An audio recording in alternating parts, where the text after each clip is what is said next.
Okay, in Ontario, people in Ontario got an emergency alert sent to them via their cell phones,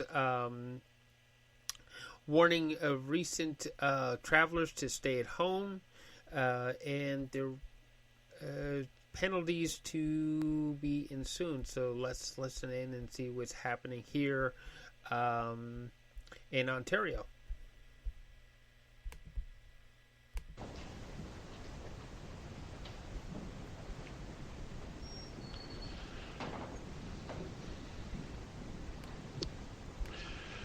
Well, good afternoon. I've said from the start that we will stop at nothing to protect Ontario in this fight against COVID-19.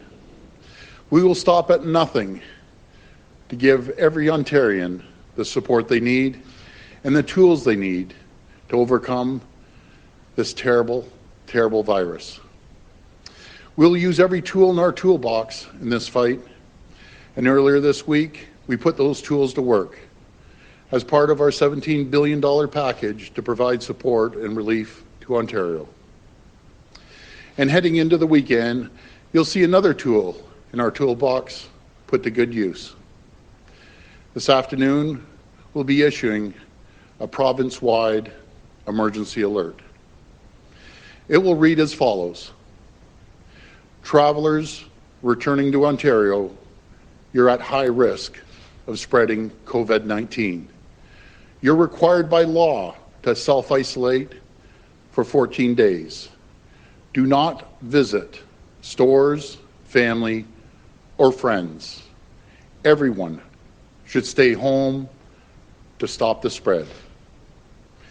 This will be the first, but most likely not the last time we use this powerful tool. Because as government, one of the most important things we can do right now is keep the public informed and make sure you know how to keep yourselves and your loved ones and your community safe. We will continue to use every means necessary to share this vital information with the public. But I'm also here today to share important information that is vital to businesses. We're going to do what it takes to provide businesses with certainty during these difficult times. That's why we've allocated $10 billion to help businesses improve their cash flow through Ontario's action plan. That includes $6 billion in tax deferrals for businesses and another $1.9 billion in WSIB payment deferrals for up to 6 months. I'd also like to thank the Prime Minister and his team for their announcement today. I want to thank them for listening to our calls for additional supports for workers and businesses. The wage subsidy will help hundreds of thousands of businesses and workers get through this crisis. Because if we support our businesses and if we protect our jobs, important change was announced and bars some support. Ontario will allow takeout and delivery of alcohol with a food order from licensed restaurants and bars. Delivery can be carried out by the restaurant or the bar or by a third-party service.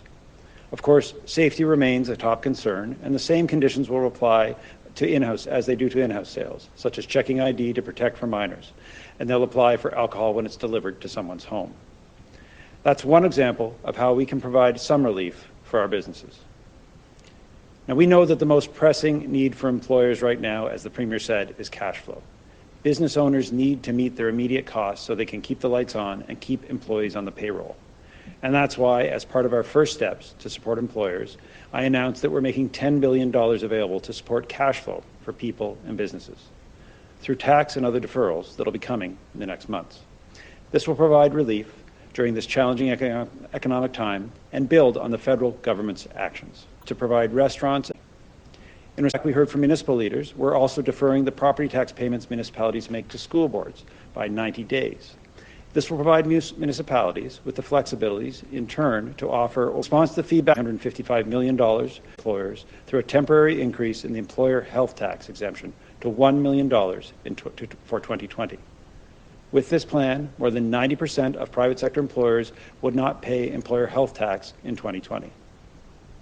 Small business owners are also concerned about the price of electricity, and our work to stabilize electricity prices continues. We will increase the funding for our energy subsidies by $1.5 billion to $5.6 billion this year, providing direct relief for every small business and farm in Ontario, as well as families across the province. And in response to COVID-19, we're going a step further.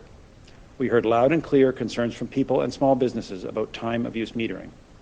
That's why the Premier and Minister Rickford announced that we are setting time-of-use electricity pricing for residential, farm, and small business customers at the lowest rate, known as off-peak price, for 24 hours a day starting on March the 24th. This will leave more money with employers when they need it the most. In fact, a small business consuming 10 megawatts an hour a month would save $308 on their monthly bill. Although we don't know the full impacts of COVID-19, we know that it's going to impact the health of our economy.